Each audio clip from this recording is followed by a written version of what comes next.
एक समय की बात है। एक शांत जंगल जो ऊंचे पेड़ों और अनेक प्रकार के फूलों से भरा रहता था। वहां एक खरगोश जिसका नाम रिकियो था, और उसी जंगल में सोनू नाम का एक हिरण भी रहता था। वह बहुत शांत स्वभाव का था। रिंकी बहुत चंचल और शरारती बर्ताव के लिए जानी जाती थी, जबकि सोनू हिरण अपने शांत व्यवहार और ज्ञानवान सलाह के लिए जाना जाता था। उनकी दोस्ती एक सुनहरे सुबह को हुई, जब एक दिन रिंकी खरगोश जंगल में बहुत अंदर तक खाने के तलाश में चली गई और अपने घर का रास्ता भूल गई थी। और रिंकी खरगोश बहुत डर गई तथा निराश हो गई। तभी उस रास्ते से सोनू हिरण जा रहा था। जब उसने देखा कि रिंकी खरगोश बहुत परेशान दिख रही हैं, तो सोनू हिरण उसके पास गया। सारी कहानी सुनने के बाद सोनू हिरण ने रिकी खरगोश को बताया कि आजकल कुछ शिकारी और जंगली भेड़िए जंगल में घूम रहे हैं और अभी शाम भी हो गई है, अतः आज वह उसके साथ ही उसके घर में रहे। सुबह होने पर वह उसकी घर ढूंढने में सहायता करेगा। उनके दयालुता के लिए आभारी होकर रिंकी ने उत्सुकता से सोनू हिरण के प्रस्ताव को स्वीकार किया। अगली सुबह प्रातःकाल सोनू हिरण और रिंकी खरगोश रिंकी के घर की तरफ एक साथ चलने लगे। सफर के दौरान वे अपने जीवन के बारे में बातचीत करते रहे, कहानियों और हंसी साझा करते रहे। अपने आकार और प्रजाति में अंतर होने के बावजूद उन्हें महसूस हुआ कि उनमें बहुत कुछ समान है। वे दोनों जंगल का आनंद लेते हुए रिकी खरगोश के घर की तरफ चलते रहे।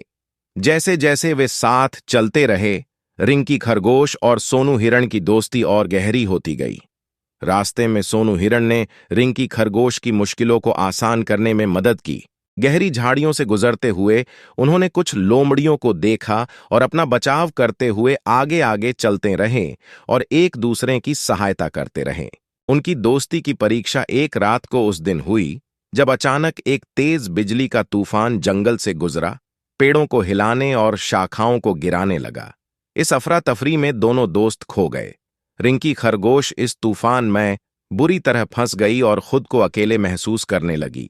परंतु बिना हिचकिचाहट के सोनू हिरण ने अपने दोस्त को खोजने के लिए तूफान का सामना किया और हवा और बारिश की परवाह न करते हुए अपने दोस्त रिंकी खरगोश को ढूंढता रहा। अंत में सोनू की मेहनत रंग लाई और उसके असीम प्रयास के कारण वह आखिरकार रिकी खरगोश को ढूंढने में सफल रहा। रिकी खरगोश एक गिरी हुई लकड़ी के नीचे दबी हुई थी। सोनू हिरण ने अपनी सूझबूझ से रिकी को आजाद कराया और उसे सुरक्षित स्थान पर ले गया। उस पल में रिकी खरगोश ने सोनू हिरण की दोस्ती की असली गहराई का अनुभव किया। सोनू हिरण ने रिकी की सुरक्षा सुनिश्चित करने के लिए अपनी सुरक्षा को खतरे में डाला, जिससे उसका दोस्ती का बंधन और गहरा हुआ। उस दिन के बाद रिंकी खरगोश और सोनू हिरण सबसे अच्छे दोस्त बने रहे। उनकी दोस्ती के चर्चे विशाल जंगल में प्रकाश की तरह फैल गई। साथ मिलकर वे जीवन की चुनौतियों का सामना करते रहे, साहस और दया के साथ। दोनों दोस्तों को पता था जब तक वो एक साथ है, तब तक अगर कोई भी मुसीबत आए, वो दोनों मिलकर उसका सामना कर लेंगे।